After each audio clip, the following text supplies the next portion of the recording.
نے سب کچھ حضور کے صدقے دیا ہے، تو جن کے صدقے حضور، جن کے صدقے اللہ نے ہمیں دیا، اگر انہی کے نام پر لٹا دیں گے تو کیا اللہ ہمیں بے یار و مددگار چھوڑ دے گا؟ اللہ کا وعدہ ہے، اللہ کا وعدہ ہے، تم اللہ کی راہ میں ایک دو گے، اللہ تمہیں اس کے 10 گنا عطا فرمائے گا۔ تو یہ صحابہ کی سیرت سے ہمیں سیکھنے کی ملتا ہے۔ حضور علیہ الصلوۃ والسلام کی زبان مبارک سے کچھ نکل جاتا اور وہ اسے فوراً پورا کرنا شروع کر دیا کرتے تھے۔ اللہ اکبر۔ ایک مرتبہ حضرت عمر رضی اللہ تعالیٰ عنہ کے پاس کوئی شخص آیا اور کہنے لگا، اے عمر، تم بڑے انصاف پسند ہو، اور تمہارے چچا عباس وہ مدینے کی مسجد نبوی شریف کی گلی میں ان کے چھت پر جو پرنالہ ہے، جب اس سے پانی بہتا ہے تو آنے جانے والے مسلمانوں کے کپڑے گیلے ہو جاتے ہیں اور نماز پڑھنے میں دشواری ہو جاتی ہے۔ تم انصاف پسند ہو اور اپنے چچا عباس اور حضرت عباس رضی اللہ تعالیٰ عنہ کے گھر پر جو پرنالہ ہے آپ اسے نکالتے نہیں ہو، یہ تمہارا کیسا انصاف ہے؟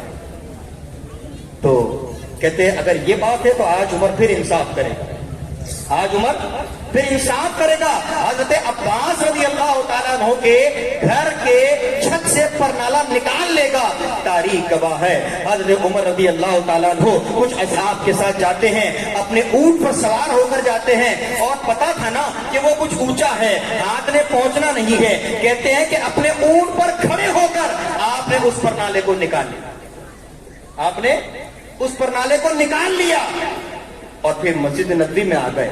اور جب مسجد نبوی میں آئے تو حضرت عباس بھی آئے اور کہا، حضرت عباس، آپ کے گھر کے 4 کونے ہیں، چاروں کونوں میں سے آپ کہیں بھی پرنالہ لگا دیتے تو کام چل جاتا، آپ نے وہی لگایا کہ وہاں سے مسلمانوں کو تکلیف ہو رہی ہے۔ اللہ اکبر۔ کہتے ہیں کہ عمر، دل تو میرا بہت چاہا کہ میں اپنے گھر کا وہ پرنالہ اتار لوں، دل تو میرا بڑا چاہا کہ میں اس پرنالے کو نکال لوں، لیکن جب مجھے خیال آتا کہ یہ پرنالہ نکال لوں، مجھے یہ یاد آ جاتا، اے عباس، یہ پرنالہ تو نے نہیں، پیارے آقا نے اپنے ہاتھوں سے لگایا۔ جب تک مجھے خیال آ جاتا کہ اے عباس، یہ پرنالہ یہ تو نے نہیں، یہ محبوب علیہ السلام نے اپنے دست مبارک سے لگایا ہے، تو میرے ہاتھ کانپ جاتے، میرے ہاتھ پیچھے ہو جاتے۔ وہ الگ بات تھی کہ اس وقت میں اتنا ہجوم نہیں تھا، اتنے گھر نہیں تھے، لیکن اب جب کہ گھر زیادہ ہو گئے، مسلمانوں کو تکلیف ہو رہی، یہ مجھے بھی سمجھتا ہے، لیکن چونکہ اس کو نسبت کس سے تھی، میرے ہاتھ پیچھے آ جاتے۔ حضرت عمر کہتے ہیں، یہ بات مجھے پہلے کیوں پتا نہ چلی، یہ بات مجھے پہلے کیوں پتا نہ چلی؟ کہتے چلو میرے ساتھ۔ حضرت عمر جاتے ہیں، حضرت عباس کو لے کر جاتے ہیں، پہلے تو اونٹ پر چڑھ کے آپ نے پرنالے کو نکال کر نیچے رکھ دیا۔ اب حضرت عمر خود حضرت عباس سے کہتے ہیں کہ حضرت اب آپ میرے کاندھوں پہ کھڑے ہو جائے، اور آقا نے جہاں اس کو لگایا تھا وہیں لگا دیجئے، کیونکہ اس کی نسبت میرے آقا سے ہے، اس کی نسبت میرے آقا سے ہے۔ جس چیز کو حضور سے نسبت ہو جائے، یہ صحابہ اس سے بھی ٹوٹ کے محبت کیا کرتے تھے۔ اللہ اکبر۔ آپ دیکھیں، حضور کو جس چیز سے نسبت ہو جائے، چاہے حضرت ابوبکر صدیق ہو، چاہے حضرت عمر فاروق اعظم ہو، چاہے حضرت عثمان غنی ہو، چاہے علی المرتضیٰ ہو، چاہے صحابہ کرام کی جماعت ہو، وہ کوئی بھی ہو، حضور سے جس چیز کو نسبت ہو گئی، یہ اس پر بھی فدا ہو گئی۔ محبوب چیز سے بھی محبت ہوتی ہے، محبوب جس چیز سے محبت کر لے، بندے کو اس چیز سے بھی محبت ہوتی ہے۔ صحابہ اکرام اسی لیے تو دیکھو نا، حضور کی سنتوں سے کیسے والہانہ محبت کیا کرتے تھے، کیسی والہانہ محبت کیا کرتے تھے، حضور کی کوئی سنت کو ترک نہیں کیا کرتے تھے۔ اللہ اکبر۔ ایک مرتبہ ابو سفیان جنگ کے میدان کا معائنہ لینے آیا کہ مسلمان کی تیاری کیسی ہو رہی ہے، مسلمانوں کی تیاریاں کیسی چل رہی ہے، تاکہ میں اپنے لشکر میں جا کر مسلمانوں کے خلاف مقابلہ کرنے کے لیے اچھی تیاری سے ان کے سامنے مقابلے کھڑے ہو جاؤں۔ اللہ اکبر۔ وہ آتا ہے، مسلمانوں کو دیکھتا ہے، مسلمانوں کا جائزہ لیتا ہے، اور جائزہ لینے کے بعد جب وہ واپس اپنے لشکروں میں جاتا ہے تو کہتا ہے اے میرے لشکریوں تم مسلمانوں کا مقابلہ نہیں کر سکتے، اے میرے لشکریوں تم مسلمانوں کے مد مقابلے کھڑے نہیں ہو سکتے، اے میرے لشکریوں تم مسلمانوں سے جیت نہیں سکتے۔ آخر بات کیا ہے، آخر وجہ کیا ہے؟ تم ایسا کیا دیکھ کر آئے ہو، تم ایسی کون سی تیاری دیکھ کر آئے ہو اس کے بعد اس بات کو تمہیں کہنے پر مجبور ہو گئے کہ تم مسلمانوں سے جیت نہیں سکتے ہو؟ وہ کہنے لگے میں نے دیکھا ہے کہ مسلمان ان کے نبی کی سنتوں پر ایسے عمل کر لگے ہیں، مسلمان اپنے دانتوں کو مسواک سے ایسا چبا چبا کر صاف کر لگے ہیں گویا جو محسوس ہوتا ہے کہ وہ تمہیں کچا چبا جائیں گے۔ مسلمان اپنے نبی کے سنت کے پیروکار ہیں، اور آج ہم حضور کی سنتوں کو چھوڑے بیٹھے ہیں، آج ہم حضور کی سنتوں کو چھوڑے بیٹھے ہیں، آج ہم فقط نعرہ لگاتے ہیں غلام ہے، غلام ہے، رسول کے غلام ہے۔ غلامی رسول میں موت بھی قبول ہے، میرے آقا کی سنت پر عمل کرنا قبول نہیں ہے، چہروں پر داڑیاں سجانا قبول نہیں ہے۔ حضرت ابوبکر صدیق رضی اللہ تعالیٰ عنہ سے محبت کرتے ہو، میرے آقا سے محبت کرتے ہو، حضرت عمر سے محبت کرتے ہو، صحابہ سے محبت کا دم بھرتے ہو، یہ اللہ والوں سے محبت کے نعرے لگاتے ہو، اور ان کی تعلیمات پر عمل نہیں۔ یہ دعویٰ بغیر دلیل ہے، یہ دعویٰ بغیر دلیل ہے۔ بھئی دعویٰ اگر کوئی بغیر دلیل کے کرے تو قابل قبول ہوتا ہے؟ ہوتا ہے؟ نہیں ہوتا۔ ہر دعوے کے لیے آپ کو کوئی دلیل دینی پڑے گی۔ ہم کہتے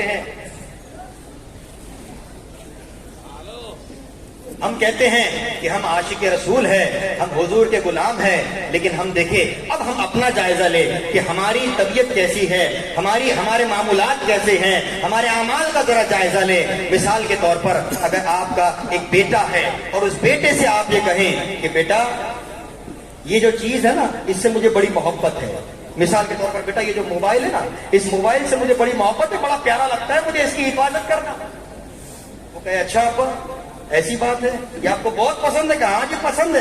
کہا جی چلیے میرے ساتھ۔ اب وہ بچہ اس باپ کے ساتھ جاتا ہے گھر سے باہر اور اس کی آنکھوں کے سامنے وہ موبائل نکال کر گندی نالی میں پھینک دیتا ہے۔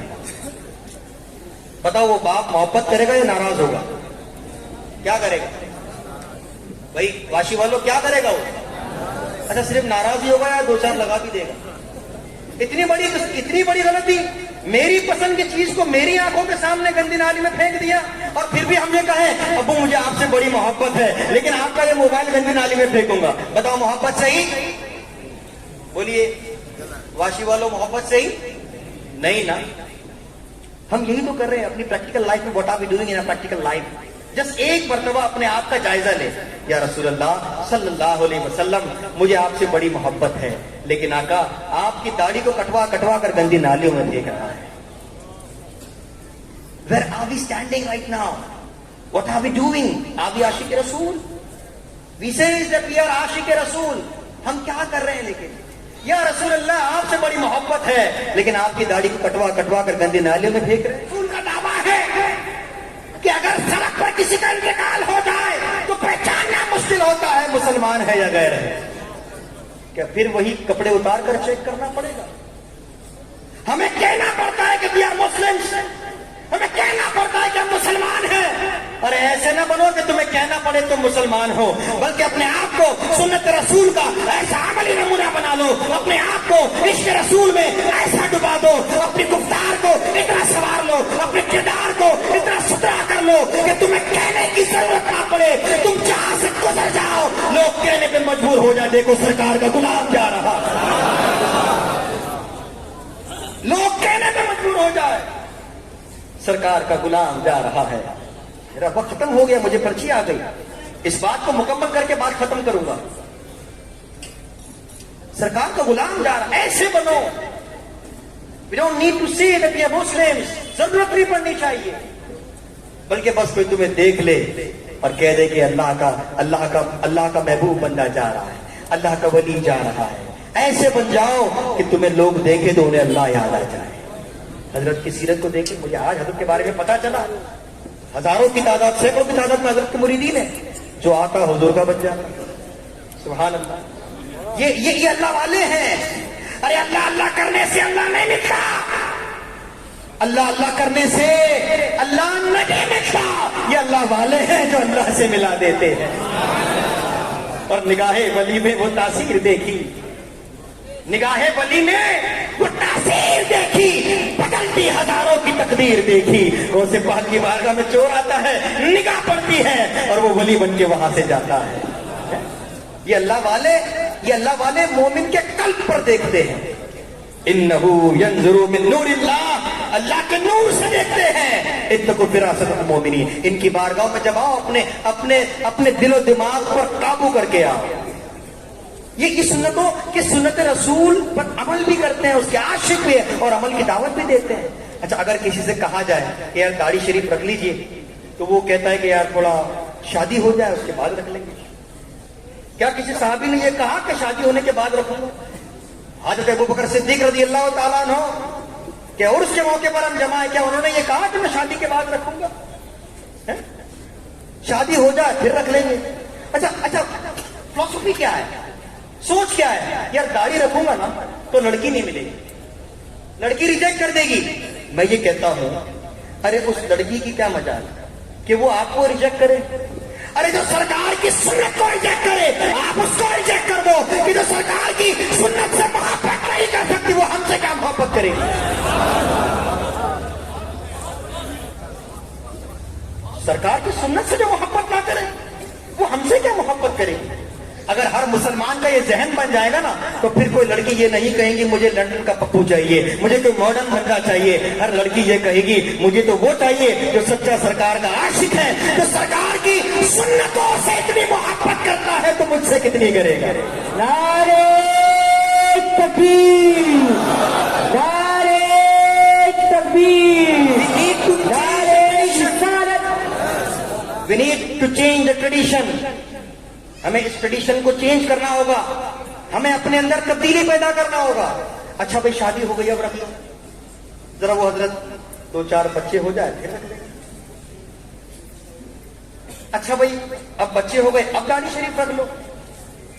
وہ حضرت ذرا 40 کی عمر کو پہنچ جائے پھر رکھ لیں گے.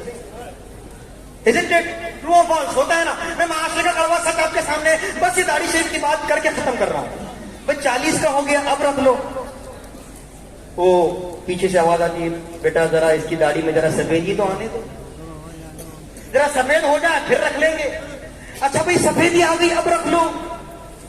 وہ رکھ لو ہم کہتے رہے لیکن بیچارہ وہ خود دنیا سے چلا گیا.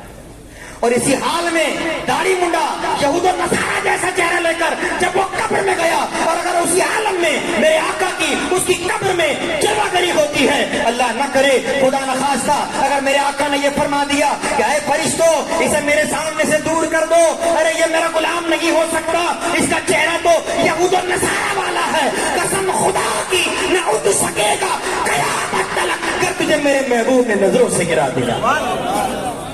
بات کرتا ہے عشق رسول کی, بات کرتا ہے محبت رسول کی, بات کرتا ہے صدیق اکبر کے عشق کی, ان کے غلام ہونے کا دعویٰ کرتا ہے اور اپنا چہرہ یہود و نصارا والا بناتا ہے. بھلا بتاؤ ذرا اگر قبر میں خدا نہ خواستہ ایسا کسی کے ساتھ ہو گیا تو کیا ہوگا؟ یاد رکھو یہ داڑھیوں میں عزت ہے, ذلت نہیں ہے. کسی کو نہیں دیکھا ہوگا داڑھی منڈا جا رہا ہے سڑک سے لوگ اٹھ کر کھڑے ہو کر سلام کرتے ہیں, لیکن جب داڑھی والا ایک عاشق رسول جاتا ہے لوگوں کے دلوں میں احترام پیدا ہوتا ہے, کچھ یوں ہی سلام کرتے ہیں کچھ کھڑے ہو کر سلام کرتے ہیں. داڑیاں یہ سرکار کی سنت ہے, یہ سرکار کی سنت ہے.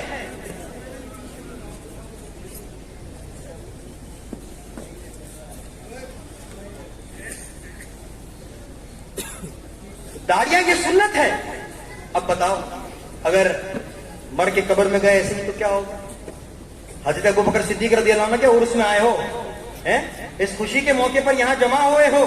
آپ جب کسی خوشی کی تقریب میں جاتے ہو, whenever you go to celebrate any event, whenever you go in a marriage ceremony, whenever you go in the birthday celebration party, اگر آپ کبھی کسی شادی میں جاتے ہو یا کسی بچے کے برتھ ڈے میں جاتے ہو, وہ جائز ناجائز ایک الگ معاملہ ہے. اگر آپ کسی خوشی کے موقع پر جاتے ہو تو صرف جا کر کھا پی کر واپس آ جاتے ہو یا کچھ دے کر بھی آتے ہو؟ بھائی حضرت ابوبکر صدیق رضی اللہ عنہ کے اور اس کی خوشی کے موقع پر آئے ہو, نیاز کا اہتمام ہے. اے عاشقان صدیق اکبر, اے عاشقان رسول, میں آپ سے پوچھتا ہوں بتاؤ صرف آئے ہو اور کھا پی کر واہ کر کے چلے جاؤ گے یا ان کو کچھ تحفہ بھی دے کر جاؤ گے؟ اچھا جب آپ کوئی تحفہ لے جاتے ہو نا کسی بچے وغیرہ کے لیے تو سوچ کیا ہوتی ہے؟ اس کو کیا پسند ہے؟ سوچ کیا ہوتی ہے؟ اس کو کیا پسند ہے, وہ کس میں خوش ہو, اس کو کس چیز کی ضرورت ہے. somebody says کہ یار I will take helicopter for him, میں اس کے لیے ہیلی کاپٹر لے لوں گا. someone says کہ یار میں جو ہے نا اس کے لیے سائیکل لے لوں گا. وہ خوش ہوگا, اس کی خوشی اس میں ہے. بھئی خوشی کا خیال رکھتے کہ نہیں رکھتے؟ پسند کا خیال رکھتے کہ نہیں رکھتے؟ عاشی والوں رکھتے ہیں نا. تو حضرت ابوبکر صدیق رضی اللہ عنہ کی پسند بتا دو, بتاؤ ان کی پسند, کیا تحفہ دیں گے ان کو؟ میرے آقا کی پسند بتاؤ, ہاتھوں کو اٹھا کر ذرا کون کون یہ تحفہ دیں گے ان کی پسند کا انشاءاللہ. یہ ہاتھ دیکھ لیجیے ذرا, یہ پسند دینے جا رہے ہیں, ان کی پسند کا تحفہ دینے جا رہے ہیں. میرے آقا صلی اللہ علیہ وسلم فرماتے ہیں, اور یہی حضرت ابوبکر صدیق کا بھی فرمان ہے, کہتے ہیں مجھے داڑھیوں سے بہت محبت ہے. یہ ان کی پسند ہے. ان کی پسند کو چہرے سے اتار کر کوئی پسندیدہ بن نہیں سکتا. ان کی پسند کو چہرے سے نکال کر کوئی پسند کا ہو نہیں سکتا. بتاؤ اے اس اجتماع پاک میں دور دراز سے تشریف لانے والے میرے اسلامی بھائیوں, کون کون میرے آقا کو ابوبکر صدیق رضی اللہ عنہ کو داڑھی کا تحفہ دیتا ہے؟ ہاتھوں کو اٹھا کر ذرا سبحان اللہ. یہ سب دیں گے انشاءاللہ.